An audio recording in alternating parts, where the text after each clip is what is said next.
ఏంటా ప్రశ్న తినచ్చు? అదే పంట వేయడానికి 2 లక్షలు అడిగినా సార్. అడిగావు కానీ డబ్బులు టైట్ ఉన్నాయి.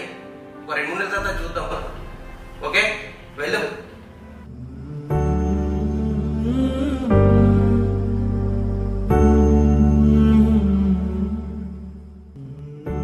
ప్రశాంత్ తమ్ముడు ఏమైంది డల్లుగున్నావు? వర్షాలు పడుతున్నాయి కదన్న, పంట పెట్టుబడి కోసం అని సీనన్ 2 లక్షలు అప్పు అడిగిన. పని అయిందా మరి? ఏం పని అవడన్నా, ఇస్తాను మాటిచ్చిండు, టైం మీద చేతులు ఎత్తేసిండు. అదేంద్రా, నీకు 2 ఎకరాల పొలం ఉంది, నీకు డబ్బులు ఇవ్వకపోవడమేంద్రా? ఏం చేయాలన్నా, రైతుల్ని నమ్మే కాలం పోయిందన్న. సరేరా, వాడు డబ్బులు ఇట్లా ఇడదు. నరే అన్న, నీ చేతుకు ఉంగరాలు, ఆ చాయ్ను గ్లాసు సీరా.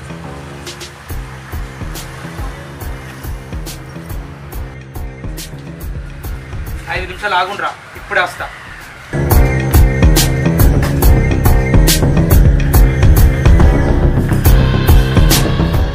నమస్కారం సార్. అదేం లేదు సార్, అయితే తమ్ముడు ఒక బిజినెస్ స్టార్ట్ చేసిండు 20 lakhs పెట్టి. ఓకే, జస్ట్ అందులో ఒక 5 lakhs తక్కువ పట్టి. ఓకే, అది కొంచెం మీరు అడ్జస్ట్ చేస్తారు కావచ్చు అని.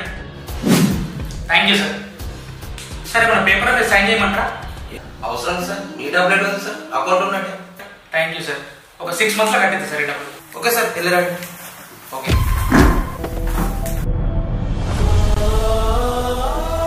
ఇగో 2 లక్షలు. ఈ చైనా ఈ ఊరాలని చూసి 2 లక్షలు ఇచ్చిండు. నీ పంట చేతి కూడా అందరినీ పైసలు తీసుకొచ్చినాకి మాట పోగొట్టకు. చూసినావా ఈ సమాజం, వీటికి ఉన్న విలువ ఒక మనిషికి లేదు.